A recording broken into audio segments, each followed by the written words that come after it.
أعزائي المشاهدين، السلام عليكم ورحمة الله وبركاته. أهلا وسهلا بكم في حلقة جديدة من برنامج الطبيب. سمير طالب مجتهد جدا بيذاكر دروسه، ولكن زيه زي أي طالب في الدنيا قبل الامتحانات بيكون متوتر وبيكون عنده مشاكل في النوم. ففي يوم كان عنده صداع عادي جدا، أخد برشامة صداع اللي بيجيبها بالصيدلية ومتعود عليها، ولكن برشامة الصداع المرة دي ما عملتش حاجة، بل ده بعد شوية ابتدى الصداع يزيد وابتدى يظهر عليه أعراض دوخة. فقام وكل وبعد كده رجع تاني ودخل عشان يرتاح وينام. والمفاجأة ان اول ما رقد على السرير حس ان في سوائل جاية من معدته وجات له لحد المنطقة دي من زوره او لحد حلقه وحرقته جدا. وقام من النوم وفضل عنده أرق تقريبا طول الليل، وراح الامتحان وللأسف ما أداش فيه كويس. وهو طنش الموضوع والدنيا مشيت وابتدى يتعامل مع الموضوع عادي، وتعود ان كل يوم بيجيله سوائل او بتجيله سوائل على مدار اليوم، مش شرط قبل ما ينام. ولكن بعد كده الاعراض تطورت، ابتدى يبقى عنده دوخة وصداع مزمن، وابتدى يبقى عنده ارهاق وارق ومش عارف ينام، والحموضة بقت ملازماه وهو مش فاهم ايه اللي حصل. لحد ما جه اليوم اللي هو رجع فيه جامد جدا وخدوه وراحوا كشفوله. والسؤال هنا ايه اللي حصل؟ الحقيقة عزيزي ان اللي حصل عند سمير ده بيحصل عندنا كلنا تقريبا. الدكتور بيقول عنده شوية التهابات في المعدة وارتجاع مريء، هياخد العلاج ده وهيكون كويس. ولكن احنا بنلاحظ ان الموضوع بعد كده بيكون مستمر وانه بيتكرر بصورة كبيرة. الحقيقة عزيزي ان التهابات المعدة بنشوفها بصورة كبيرة في مجتمعاتنا، وده بسبب العادات السيئة اللي بقينا بنعملها بصورة متكررة، زي مثلا ان احنا بنخش ناكل وننام، اكل المسبكات بشكل مفرط، المسكنات اللي اغلبنا بقى بيستسهلها وبيتعامل معاها زي اللبان وبياخدها كتير.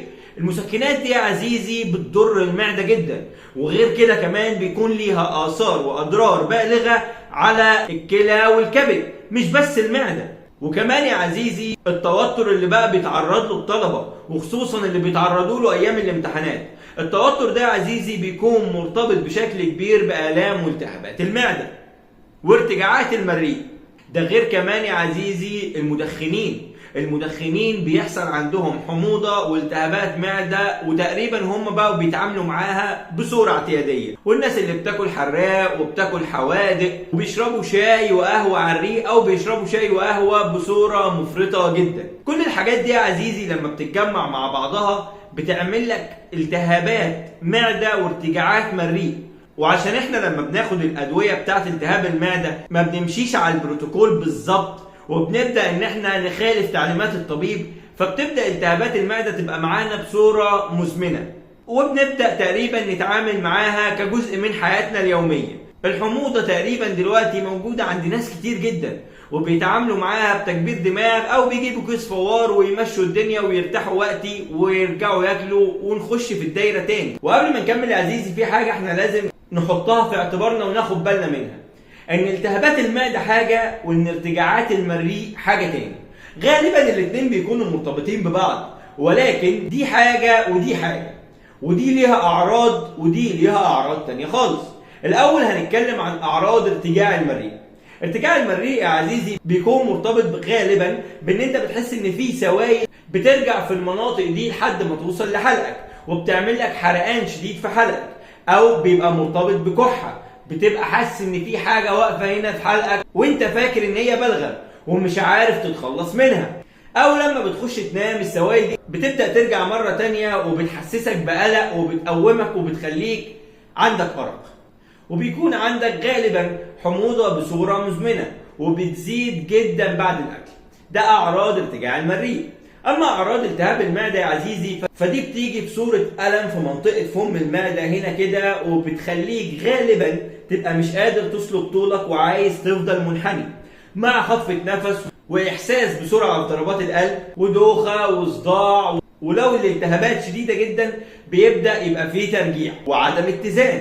طب دلوقتي يا طبيب أنا عايز حل جذري لالتهابات المعدة، أنا تعبت من الموضوع ده. الحل يا عزيزي بيجي ان انت قبل ما تاخد العلاج، يعني قبل ما تروح لطبيب ويوصف لك العلاج، لازم تبطل عاداتك السيئة. يعني مثلا ما تشربش قهوة وشاي على الريق، ما تشربش سجاير على الريق، تخف شوية من المسبكات والحراق والحادق، ما تاكلش وتنام بشكل مباشر، خلي في فاصل يا عزيزي بين وقت النوم وبين وقت الاكل. قلل شويه من الفاست فود او الوجبات السريعه واكل الشارع يا عزيزي، لان ده بيضر المعده جدا وبيزود من فرصه الاصابه بجرثومه المعده.